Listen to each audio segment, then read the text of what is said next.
Kabar ini, kabar terkabar. Mahkamah Konstitusi itu ada banyak orang sering salah ya. Mahkamah Konstitusi dalam hal pemilu, dia adalah lembaga sengketa pemilu. Dia bukan Mahkamah Konstitusi. Banyak orang yang agak confused itu, karena memang di beberapa negara yang namanya peradilan pemilu itu harusnya dilepas dari yang berbau konstitusi. Karena ini terlalu beda jauh. Ini mengadili norma, the guardian of the constitution. Ini ngadili berapa suara. Ya. Anda kalah berapa suara, dicurangi berapa suara. So, kalau di negara lain berarti ada harusnya lembaga terpisah. dipisah itu gitu. Okay. Kayak saya kunjungan ke Brazil itu peradilan pemilunya dibikin sangat independen, dan itu memang benar-benar terkait sengketa saja begitu. Nah, kita ini kadang-kadang baunya agak dibawa-bawa, seolah-olah ini pengkhianatan kepada konstitusi apa. Wah, itu kejauhan tuh gitu. Jadi mungkin karena lembaganya satu jadi kayak begitu. Nah, ini hanya hitungan kok. Jadi Anda dicurangi di mana? Dicuranginya berapa? Coba hitung. Ini jaraknya, ya kan, antara Pak Prabowo dengan Pak Ganjar itu 16% lawan 58%. Itu kan jauh sekali bedanya. Dengan Pak Anies juga begitu, 24% lawan 58%. Itu juga jauh. Pak Ganjar, Pak Anies digabung pun itu juga jauh jaraknya. Jadi ya mustahil lah kalau hitung-hitungan angka sih akan ada perubahan gitu loh. Itu satu MK. Nah terus angket. Pertama-tama kok orang marah angket gitu. Kalau angket itu justru kalau kita mau melakukan investigasi, dan yang menginvestigasi itu tidak boleh menjadi bagian dari kemarahan. Ini ada partai-partai yang kalah, merasa kalah kandidatnya, ya. Terus mereka marah, dia mau pakai alat investigasi. Lu pasti kacau. Orang kita mau peradilan pun nggak boleh diisi oleh orang marah, makanya polisi independen, KPK independen, kejaksaan independen, peradilan kita independen. Kenapa? Kalau di hadis juga ada itu, kalau seorang hakim itu pas memutuskan jangan pas lagi marah. Jangan boleh gitu. Ini nggak marah mau jadi hakim, loh kan nggak boleh dong gitu. Tapi kalau itu satu alasan, tapi alasan kedua, udahlah ini kesalahannya kan banyak di mereka juga gitu. Bahkan saya mengurai kan, kalau kita baca modus kecurangan itu justru kotak pertama itu yang paling tidak curang. Kotak kan ada 5, kotak Pilpres, kotak DPD, kotak DPR RI, kotak DPR Provinsi, kotak DPR Kabupaten Kota. Yang paling tidak curang kotak pertama, kotak presiden. Kenapa? Pilpres, ya. Rakyat tuh milihnya sungguh-sungguh karena tahu siapa yang dipilih. Diributkan, kampanye, masuk podcast, dibahas, pidato dan sebagainya tuh jelas. Kotaknya cuma 3. Nomor 1 ada 2 orang, nomor 2 2 orang, nomor 3 2 orang, 6 orang totalnya. Ketahuan gitu. Jadi rakyat begitu masuk TPS dikasih 5 kartu, kartu pertama dibuka paling jelas. Sehingga jarak antara engagement rakyat itu dengan orang itu tinggi sekali gitu loh. Nah, yang kacau ini di DPR. Yang banyak curang, jual beli suara, bayarin saksi, ya kan, tipu menipu, berkelahi di dalam partainya masing-masing, ya kan, dan lain sebagainya, ya itu di DPR. Terus di kertas suaranya juga kan. Kertas suaranya banyak. Kita nggak kenal siapa orangnya, makanya transaksi gagasan gagal di legislatif. Yang ada itu transaksi logistik. Jadi yang curang ini, kalau misalnya ngomong bansos itu di DPR. Hubungan antara Pak Jokowi dengan Pak Prabowo Gibran dalam hal bansos itu sulit. Kenapa? Karena institusinya sedikit. Tapi yang namanya incumbent DPRD itu bansos semua. Yang namanya pokir-pokir itu. Itu ngasih bansos di hari-hari pemilu. Ini mau diinvestigasi? Ya nggak mungkin gitu. Jadi sekali lagi, angket sebagai kemarahan itu tidak saja nggak akan jalan, tapi juga tidak baik gitu loh. Kalau mau memeriksa pemilu dan sistem politik mau diperbaiki, bikinlah rapat-rapat dini di DPR yang akan datang setelah dilantik. Mereka dilantik kan 1 Oktober 2024. Sorenya pimpinan dewannya sudah ada. Bikin rapat untuk mengurai apa yang terjadi dengan pemilu kita, sehingga kita bisa menganalisis bagaimana undang-undangnya udah bagus apa tidak, kelembagaan penyelenggara gimana. Kayak misalnya, saya terus terang makin lama melihat saksi harus dibiayai oleh negara. Saksi ini menurut saya harus orang partai yang dibiayai oleh negara.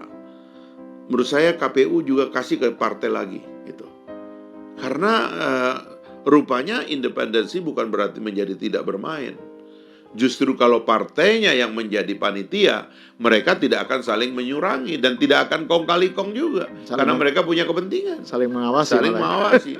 Nah kayak begini-begini ini yang kita duduk, kita uraikan, sehingga kita standarisir lah pemilu kita dengan negara demokrasi yang sudah matang, Perancis, Amerika, dan sebagainya, atau negara yang pemilunya paling besar kayak India, kita standarisir. Biasanya kalau kita mau baik itu jangan diberikan perumusan awalnya kepada partai. Harus diambil alih oleh lembaga-lembaga independen, universitas, para pakar, ahli tata negara. Bila perlu kita ngundang dari negara lain yang ngerti. Bikinlah pemilu yang murah, yang ramah, yang menganut azas kedaulatan rakyat dan sebagainya. Kita selesai. Nah, sebelum soal perlunya revisi atau perbaikan ya terhadap sistem pemilu maupun sistem partai, saya mau kembali ke soal hak angket dulu deh.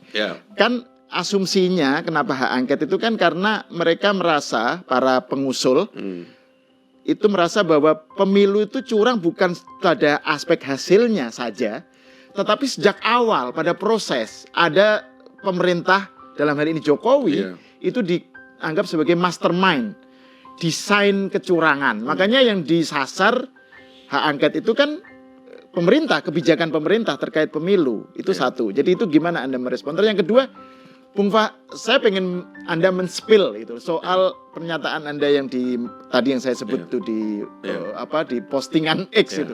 Jadi yang percaya angket ini ketipu karena di depan ini mereka rame, tapi sebenarnya bisa aja ada deal-deal atau para partai pengusung angket itu deal-deal sendiri elitnya. Gimana itu Anda? Kalau saya menganggap usulan angket ini hanya untuk meningkatkan bargain partai politik yang sedang mendekati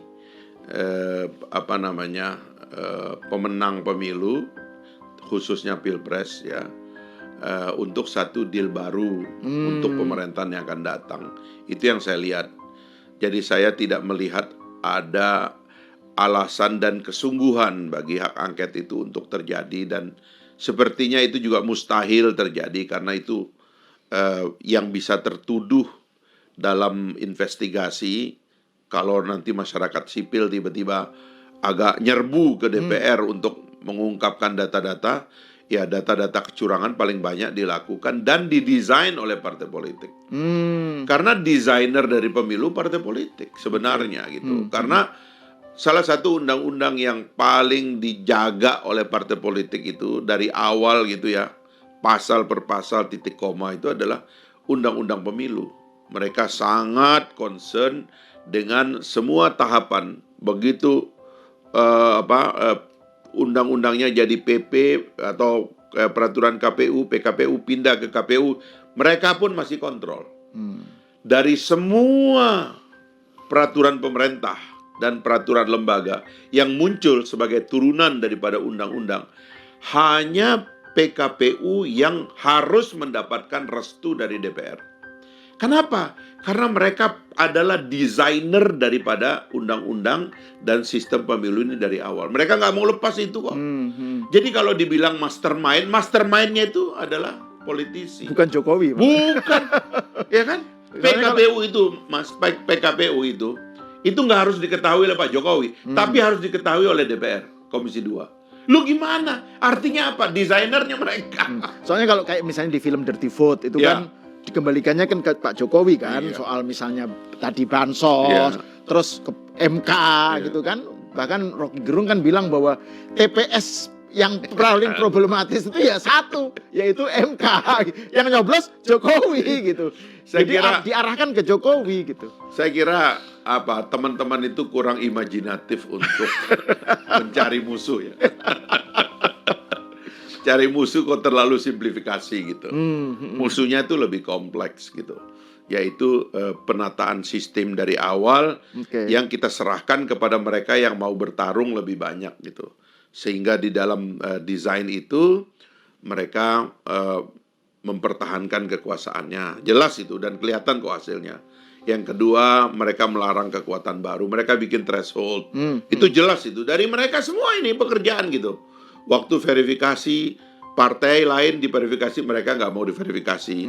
Ini kelakuan mereka semua. Jadi, kok tiba-tiba nuduh Pak Jokowi, orang mereka yang curang kok dari awal gitu.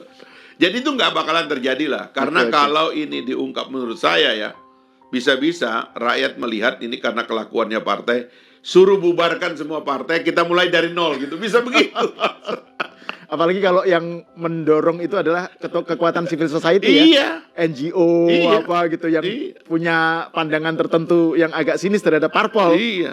Bisa-bisa itu yang terjadi. Jadi itu kalau hak angket diteruskan dan tiba-tiba gol katakan aja gitu ya, itu jadi kayak kotak Pandora ya. Jadi maksudnya mungkin menyasar Pak Jokowi, tapi bisa mengena parpol-parpol lain terinvestigasi semua ya. Mereka yang akan paling kena karena dari awal.